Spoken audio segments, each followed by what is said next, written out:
représenté cette année ici à Lisbonne. Mais la grande question qui est posée, est-ce après les JMJ, ils vont retourner chez eux? La première chose, c'est que l'Afrique, à travers sa jeunesse, n'est pas assez représentée.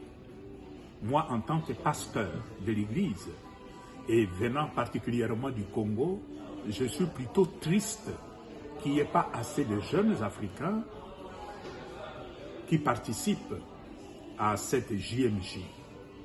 Pour la simple raison que dans beaucoup de pays, en commençant par la République démocratique du Congo, mon archidiocèse de Kinshasa, beaucoup de visas ont été refusés aux jeunes sous prétexte que les jeunes partent pour ne pas revenir. Je donne l'exemple seulement de Kinshasa. Quand on a commencé les inscriptions, il y avait plus de 5000 jeunes qui voulaient venir.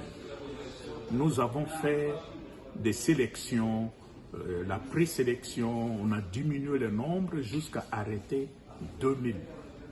Mais sur les 2000, je parle de l'archidiocèse de Kinshasa seulement, sur 2000, nous n'avons obtenu qu'une vingtaine de visas. Et les visas qui ont été donnés, ce n'était même pas pour les jeunes. C'est généralement à des gens qui sont au-delà des 30 ans. Donc, les premiers concernés ont été exclus de l'obtention des visas. Et cette situation m'attriste énormément parce que ça nous fait nous poser des questions. Mais finalement, est-ce que cette rencontre mondiale avec le Saint-Père qui est lancée aux jeunes ne concerne pas aussi les jeunes d'Afrique? Est-ce que le pape n'est pas aussi le pape pour les Africains? Donc c'est une situation de tristesse. Mais en même temps, je comprends aussi la réticence des chancelleries à donner des visas à nos jeunes. Parce que je le sentais même chez certains jeunes de chez moi à Kinshasa qui disaient, moi, maintenant j'ai l'occasion de partir, je ne reviens plus.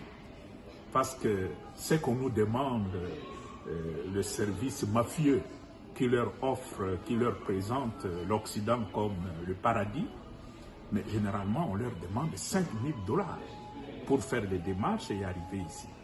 Or ici, dans le cadre des JMJ, c'était 2500.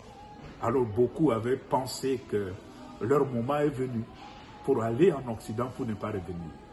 Donc il y a ces deux réalités. La tristesse parce que nos jeunes n'ont pas reçu de visa. Mais d'autre part, je suis aussi conscient qu'il y avait ce risque pour beaucoup de partir pour ne pas revenir. Pas plus tard qu'hier, j'ai rencontré un grand responsable africain qui a accompagné un petit groupe là de jeunes.